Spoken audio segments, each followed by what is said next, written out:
Hello friends, welcome to my channel. I am Dr. Beena Sethi, Associate Professor in Chemistry, and today I am here to present second part of bitter almonds. जैसे मैंने पहला part कड़वे बादाम की सच्चाई के बारे में डाला, उसके लिए मुझे बहुत सारे रिमार्क्स, कमेंट्स मिले और उनसे मैंने बहुत कुछ सीखा। लेकिन मुझे यहाँ जरूरी लगा कि मैं कुछ लोगों के जो मिसकॉन्सेप्ट्स हैं उनको क्लियर करूं, क्योंकि हो सकता है वो किसी न किसी मिसकॉन्सेप्ट के कारण अपने साथ या अपने किसी के साथ खिलवाड़ कर बैठे और उनकी हेल्थ के साथ नुकसान हो। तो ये मेरी एक मोरल ड्यूटी है कि अगर मैं कुछ जानती हूँ और उसका मैंने पहला पार्ट डाला है, लोगों को उसके लिए कोई कंफ्यूजन है तो मैं उसको क्लैरिफाई करूँ। तो आज हम देखते हैं बिटर आमंड्स, कड़वे बादाम। पहले हम देखेंगे कड़वे क्यों होते हैं, कितने कड़वे होते हैं, उनके क्या नुकसान हैं, उनकी कितनी डोज हमें लेनी चाहिए, और अगर गलती से कड़वे बादाम या साइनाइड का कोई पॉइजनस इफेक्ट किसी को नजर आता है तो हमें उसका एंटीडोट क्या लेना चाहिए। तो सबसे पहले मैं आपको बता रही हूँ कि बिटर आमंड्स, कड़वे बादाम में ऐसा क्या होता है कि वो कड़वा होता है। तो सबसे पहले मैं आपको बताती हूँ, उसमें होता है एमिग्डालिन, एक कंपाउंड होता है और उसका फॉर्मूला इस तरीके से होता है। ये एक ग्लूकोज की यूनिट है, जो साइंस के स्टूडेंट्स हैं वो जानते होंगे कि this is the structure of glucose 6 membered ring, again this is the structure of glucose 6 membered ring. और ये दोनों मॉलिक्यूल्स में क्या है, कंडेंसेशन हो गया तो ये ऑक्सीजन के थ्रू आपस में जुड़ गए। इसका नंबर 1 कार्बन का और इसका नंबर 6 कार्बन का OH ग्रुप आपस में रिएक्शन करके और 2 यूनिट्स ऑफ ग्लूकोज को जोड़ देता है। साथ में हम क्या देखते हैं कि इसके साथ ये एक बेंजाल्डिहाइड की यूनिट है जिसने कंडेंसेशन कर रखा है हाइड्रोजन साइनाइड के साथ भी। तो इसमें ये C double bond O H group था, लेकिन उसकी जगह क्या आ गया, ये C डबल बॉन्ड O जो था वो CO में कन्वर्ट हो गया और साथ में ये CN ग्रुप आ गया। तो ये पूरा स्ट्रक्चर होता है किसका, एमिग्डालिन का। तो क्या इसी के कारण कड़वा होता है? यस, इसी के कारण कड़वा बादाम कड़वा होता है। तो क्या ये स्वीट बादाम में नहीं होता? यस, ये स्वीट बादाम में होता है, लेकिन इसकी कंसंट्रेशन या इसकी अमाउंट बहुत कम होती है। अप्रोक्सीमेटली अगर हम देखें तो ये 2 to 4 ग्राम, ये ऑलमोस्ट 2 to 4 मिलीग्राम पर आमंड होती है।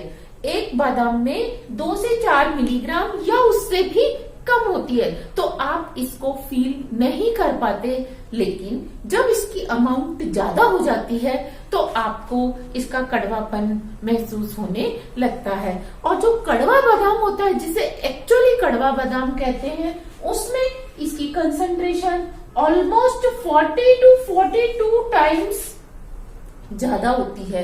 तो अब आप समझ सकते हैं कि एक मीठे बादाम की तुलना में कड़वे बादाम में एमिग्डालिन की कंसंट्रेशन कितनी ज्यादा होती है। तो क्या ये कंपाउंड एज सच हमारे लिए, हमारी हेल्थ के लिए नुकसानदायी होता है? नो। जब ये एज सच कंबाइंड स्टेट में होता है तो ये हमारे लिए, इवन बादाम के अपने लिए भी ये हार्मफुल नहीं होता। लेकिन जब आप इसको हाइड्रोलाइज करते हो, अब आप इसको बादाम को अगर क्रश करके उसमें वाटर मिलाते हो या उसको सोक करते हो तो इस कंपाउंड का हाइड्रोलिसिस होता है। और हाइड्रोलिसिस के बाद आप क्या देखते हैं कि ये जो बॉन्ड है इसका हाइड्रोलिसिस होगा, इधर से इस बॉन्ड का हाइड्रोलिसिस होगा तो ये CHO बेंजाल्डिहाइड, ये एक मॉलिक्यूल बाहर निकल जाता है, यहाँ से ये CHO बाहर निकल जाता है, साथ में इसको H मिल जाता है तो ये बन जाता है HCN। तो ये HCN is the main culprit. इसको हम प्रूसिक एसिड भी बोलते हैं। क्या बोलते हैं?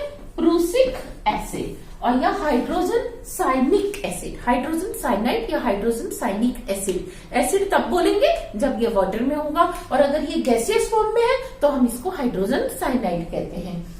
इसकी वजह से ही इंसान की, किसी भी ह्यूमन बीइंग की, किसी भी मैमल की, किसी भी एनिमल की क्या होती है, डेथ होती है। ये हाइड्रोजन साइनाइड मेन कल्प्रिट है, क्योंकि ये तो ग्लूकोज के यूनिट्स हैं, ये बेंजोल्डिहाइड है। ये थोड़ा हो सकता है ऐसे केमिकल कोई आपकी बॉडी पे इफेक्ट करे, लेकिन जो मेन कल्प्रिट है इसकी स्मॉल कंसंट्रेशन भी हमारे लिए बहुत ज्यादा नुकसानदायी होती है। और इसके हाइड्रोलिसिस से आपको यहाँ पे ये बॉन्ड ब्रेक हो जाता है और यहाँ मिलता है आपको OH। तो ये पूरा एक आपको ग्लूकोज का यूनिट, और ज्यादा हाइड्रोलिसिस होता है तो यहाँ पे भी हाइड्रोलिसिस हो जाता है। और हाइड्रोलिसिस के लिए हम प्लेन वाटर भी काम में ला सकते हैं, और कभी कभी वेरी वेरी डाइल्यूट H2SO4 भी आप काम में ले सकते हैं, जिससे कि इसका हाइड्रोलिसिस हो जाता है।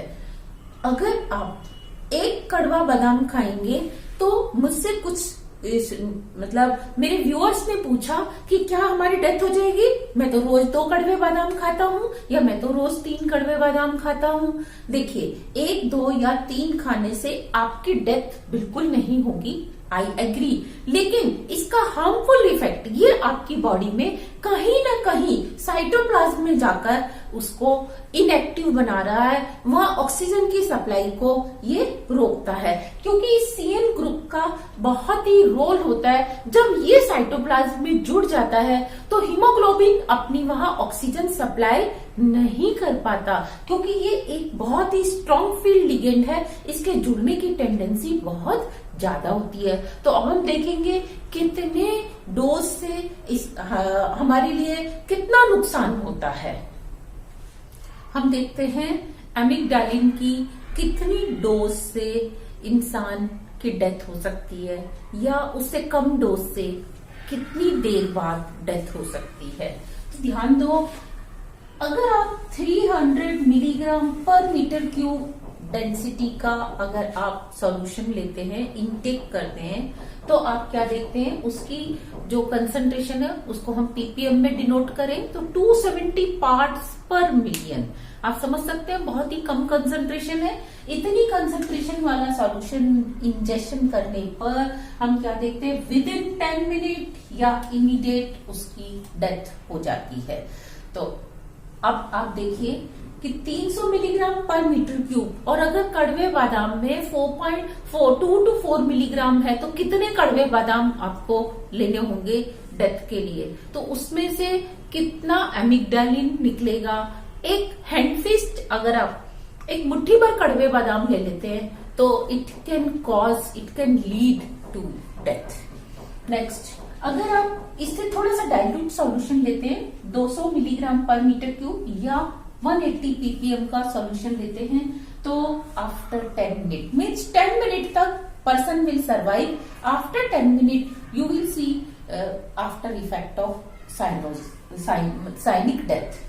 नेक्स्ट, अगर आप इससे डाइल्यूट लेते हैं 150 मिलीग्राम पर मीटर क्यूब या 135 ppm, जो उससे देखो ऑलमोस्ट हाफ कंसंट्रेशन है, हाफ डोज है, तो almost 30 minute, after 30 minute it can lead to death. Next, अगर आप 108 ppm या 20 to 125 मिलीग्राम पर मीटर क्यूब का सॉल्यूशन लेते हैं तो 30 to 60 मिनट के बीच में डेथ हो सकती है। 50 to 60 मिलीग्राम, इसका जस्ट हाफ ले लेते हैं तो आप क्या देखते हो 20 to 60 मिनट तक टॉलरेबल है, मीन्स आपको पता नहीं चलेगा कि क्या हुआ। लेकिन after 20 to 60 minute you will see the side effects, so slowly you will see the toxic effects of bitter almonds.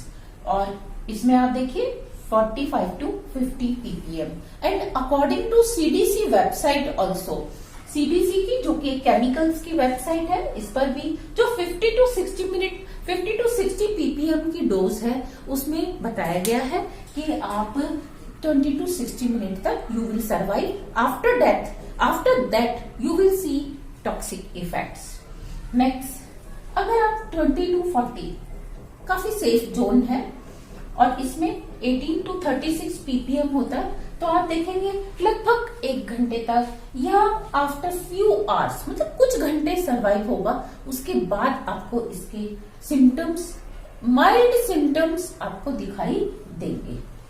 अगर कोई इंसान आपको पता चल जाए कि इसने हाइड्रोजन साइनाइड इनहेल किया है, मीन्स रेस्पिरेटरी सिस्टम से HCN हाइड्रोजन साइनाइड गैस को इनहेल किया है, तो डेथ बहुत जल्दी होती है, क्योंकि वो डायरेक्ट रेस्पिरेटरी सिस्टम में एंटर करती है और कार्डियक अरेस्ट का कारण बनती है।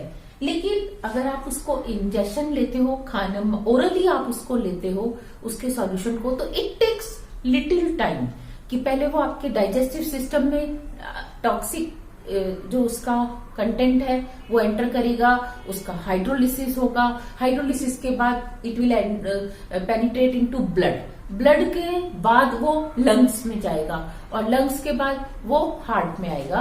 तो आप क्या देखते हैं कि वहां पे इसका इफेक्ट, मतलब लंग्स और हार्ट में जैसे ही वो पहुंचेगा वैसे ही क्या होगा, कार्डियक अरेस्ट का कारण होगा। तो यहाँ आपको इसके इफेक्ट थोड़ी देर से देखने को मिलते हैं, लेकिन अगर आप इसको इनहेल करते हैं तो इसके इफेक्ट थोड़े जल्दी देखने को मिलते हैं। और अगर ये कंफर्म हो कि इंसान ने hydrogen cyanide, sodium cyanide, potassium cyanide या एमिग्डालिन कुछ भी साइनाइड वाला पॉइजन लिया है, तो उसका एक ही एंटीडोट होता है, वो होता है कैलनॉर। ये जो कैलनॉर होता है ये एक्चुअली क्या है, डाइकोबाल्ट EDTA, इडिटिक एसिड का डाइकोबाल्ट सॉल्ट होता है।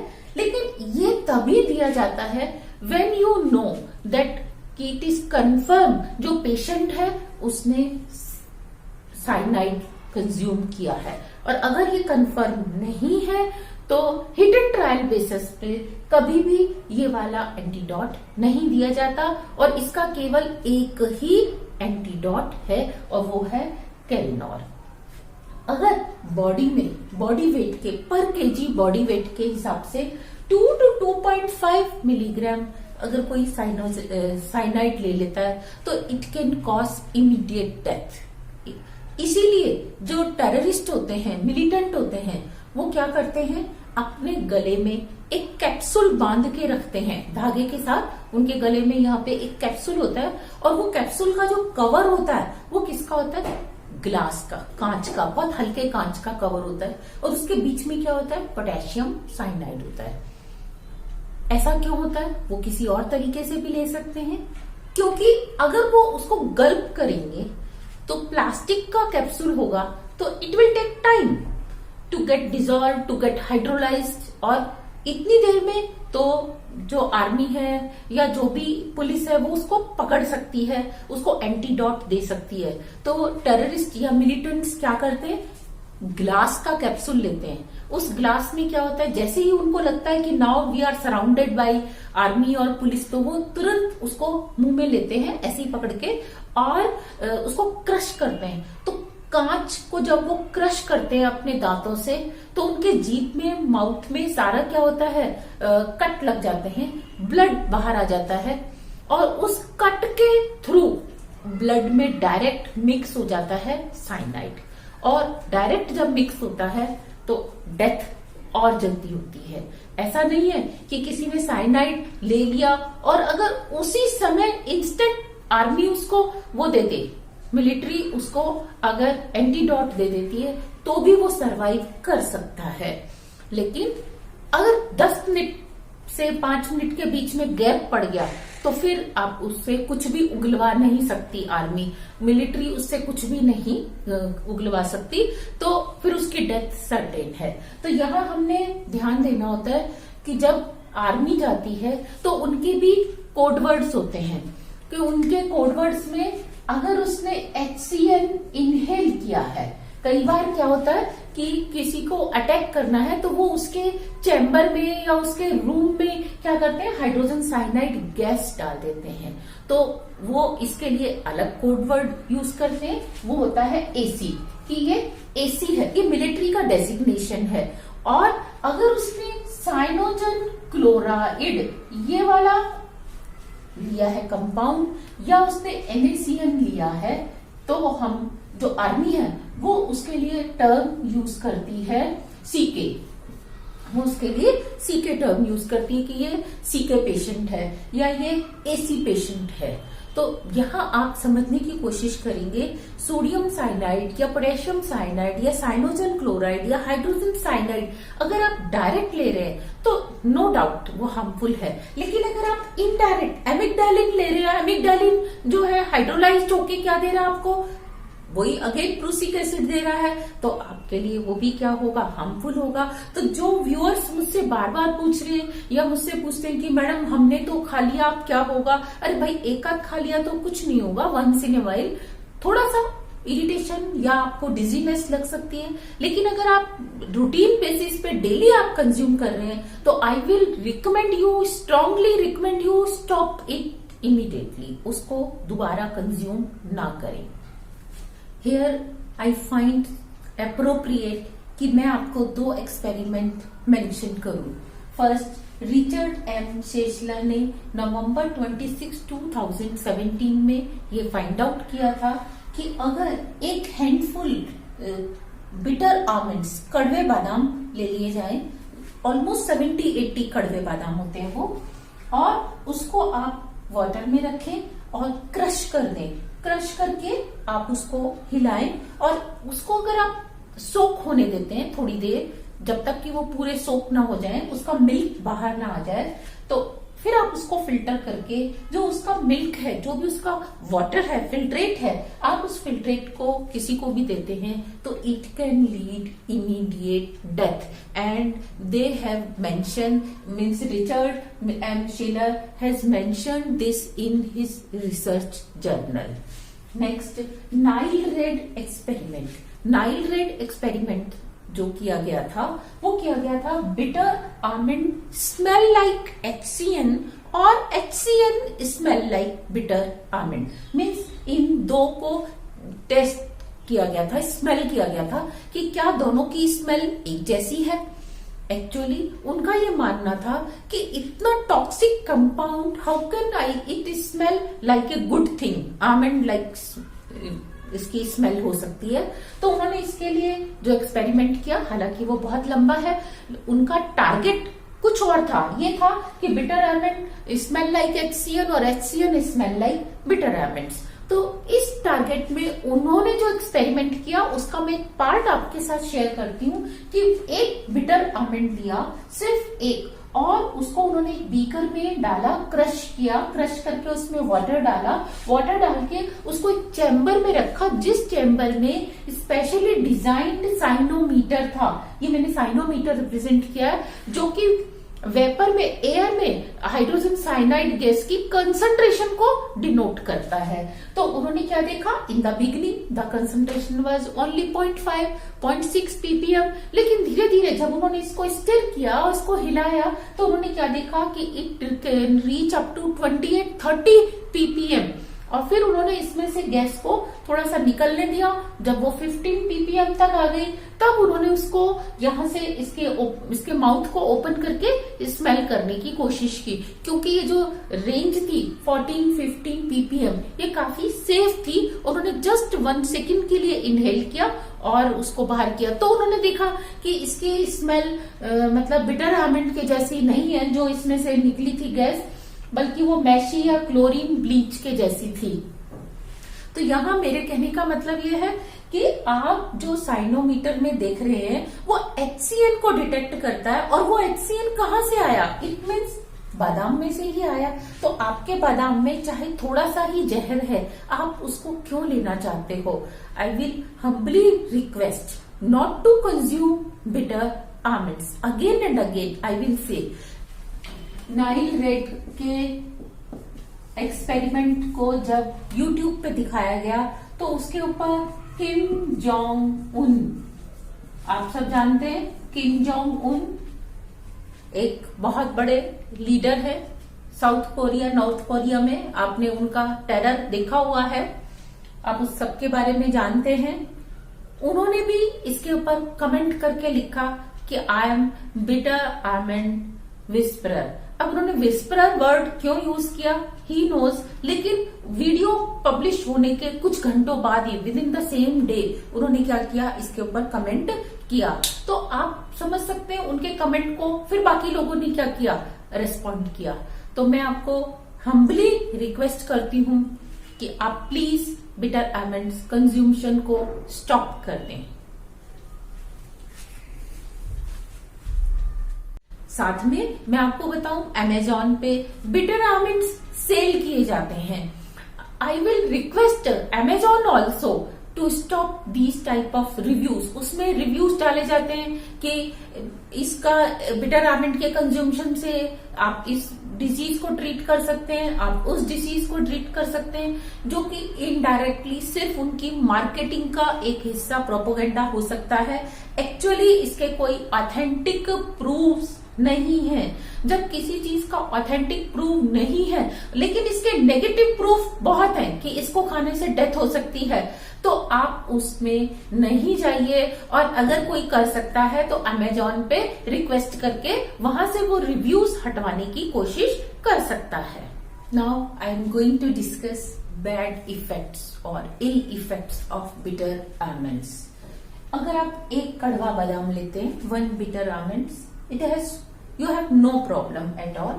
Only thing is that you will feel numbness in tongue. मतलब आपकी जो टंग है उसमें अकड़न आ जाएगी, स्टिफनेस आ जाएगी, numbing effect you can observe. Next, cardio respiratory arrest. अगर आप ज्यादा एक हैंडफुल आप लेते हैं, 70 to 80, मैं बार बार मेंशन कर रही हूँ, 70 to 80 अगर आप कड़वे बादाम लेते हैं तो it can lead to cardio respiratory arrest. इस पे अगेन डोज, पर्सन की हेल्थ, पर्सन का स्टेमिना, उसकी अपनी हेल्थ का क्या स्टेटस है, बहुत सारी बातों पे डिपेंड करता है कि how much time it can stretch.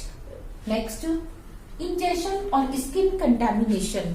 अगर आप उसको ओरली ले रहे हैं या आप उसको स्किन से कंटेमिनेशन हो रहा है तो भी क्या होता है, इसका स्लो इफेक्ट होता है। लेकिन अगर आप इनहेल करते हैं तो हाइड्रोजन साइनाइड का इफेक्ट बहुत ज्यादा और क्विक इफेक्ट होता है। आपको डिजीनेस हो सकती है, चक्कर आने वाली प्रॉब्लम हो सकती है, चेस्ट टाइटनेस हो सकती है, डिस्पोनिया हो सकता है, मीन्स कंफ्यूजन हो सकता है और पैरालिसिस हो सकता है। नेक्स्ट, एपोनिया हो सकता है, स्टॉप ब्रीदिंग, आप ब्रीथ करना स्टॉप कर सकते हैं। क्योंकि मेन चीज क्या है, जो इसका जो बेसिक कॉज है वो क्या है कि लैक्टिक एसिडोसिस हो जाता है। लैक्टिक एसिडोसिस में क्या होता है, बहुत ज्यादा पीएच डाउन आ जाती है एल लैक्टेट के फॉर्मेशन से। और जब बहुत ज्यादा पीएच डाउन आ जाती है तो आपका जो प्रोटीन है बॉडी का, मसल्स का, वो सब कोएगुलेट हो जाता है। आप समझते हैं जैसे कि मिल्क में अगर आप नींबू मिला देते हैं, लेमन, तो प्रोटीन इकट्ठा हो जाता है, वो मिल्क की प्रॉपर्टीज खत्म कर देता है। अंडे को आप बॉईल कर देते हैं तो वो प्रोटीन की प्रॉपर्टीज खत्म कर देता है, उसका कोएगुलेशन हो जाता है, डीनेचुराइजेशन हो जाता है।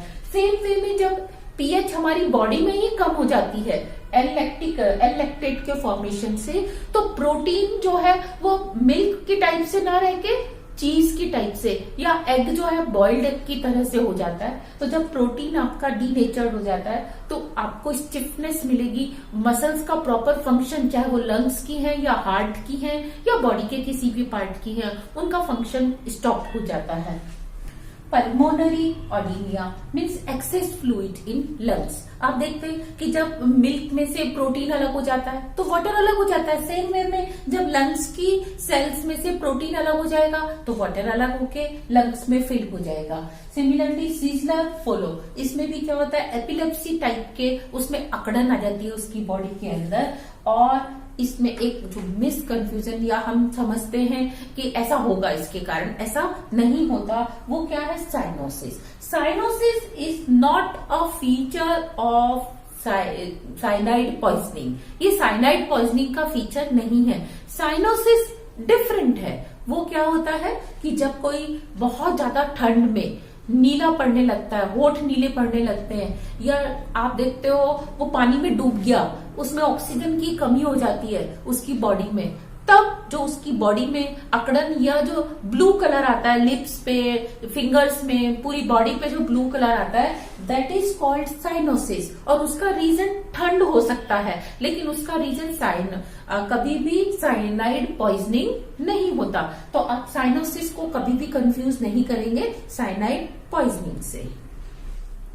इन the last of this video I want to share one more thing with you कि बहुत सारी साइट्स पे जो बिटर आमंड्स बेचे जा रहे हैं, जरूरी नहीं कि वो सारे बिटर आमंड्स हों। कई बार बिटर आमंड्स के ऑयल को एक्सट्रैक्ट करके और सिर्फ स्प्रे करके स्मेल की फॉर्म में स्वीट आमंड्स के ऊपर करके भी बेचा जा रहा है। हालांकि बिटर रेड आमंड्स को हम मेडिसिनल वैल्यू उसकी देखते हुए बहुत सारी जगह टेक्निकली काम में लेते हैं, लेकिन वो सब एक प्रोफेशनली अंदाज में होता है, rough tough hit and trial method में नहीं होता।